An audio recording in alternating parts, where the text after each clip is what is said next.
Imagine this. Your best friend doesn't reply to your message for a few hours. At first, you think, maybe they're just busy. But then, your mind starts whispering, what if they're angry with me?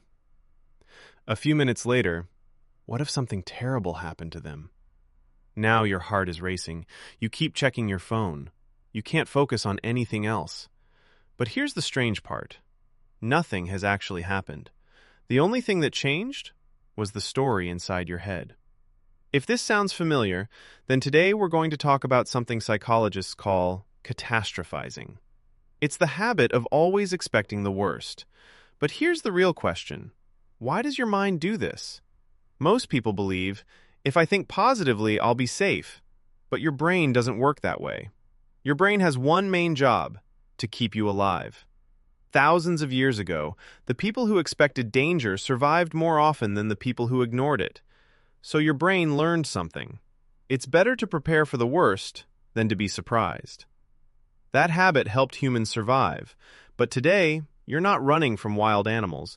You're waiting for a text message, or an interview result, or a doctor's report.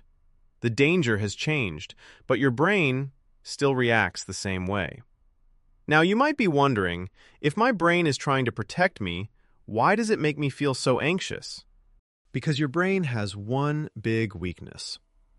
It cannot always tell the difference between a real danger and an imagined one. Think about watching a horror movie. You know it's fake, but your heart still beats faster. Your hands become sweaty.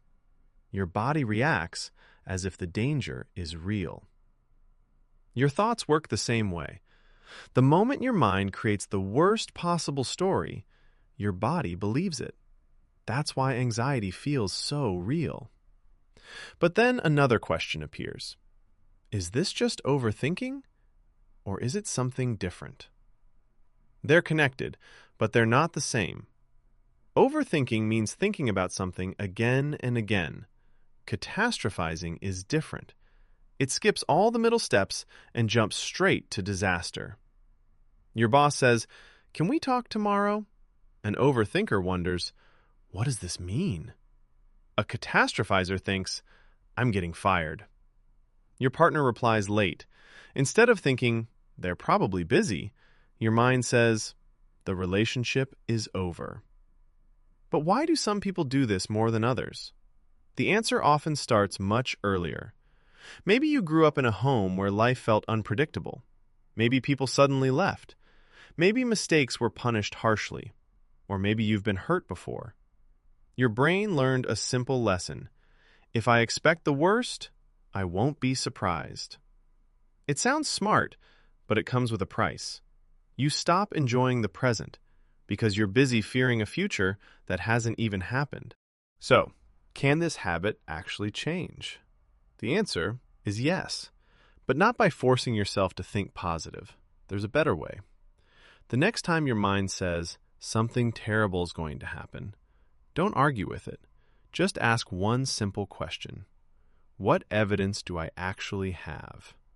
Not feelings, evidence. Most of the time, you'll notice something surprising.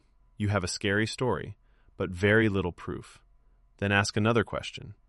What's the most likely outcome? Not the best, not the worst, the most realistic. This simple habit teaches your brain to slow down instead of jumping straight to fear.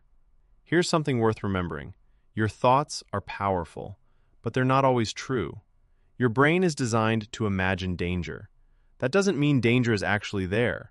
The goal isn't to stop thinking. The goal is to stop believing every scary story your mind creates. Because many of the disasters we fear never happen. And the more you practice questioning your thoughts, the quieter your mind becomes. Now I want to ask you something. What's one situation where your mind always imagines the worst? Share it in the comments. You might realize you're not the only one. And if you enjoy learning about psychology in simple, practical ways, make sure you subscribe. Until next time, take care of yourself and take care of your mind.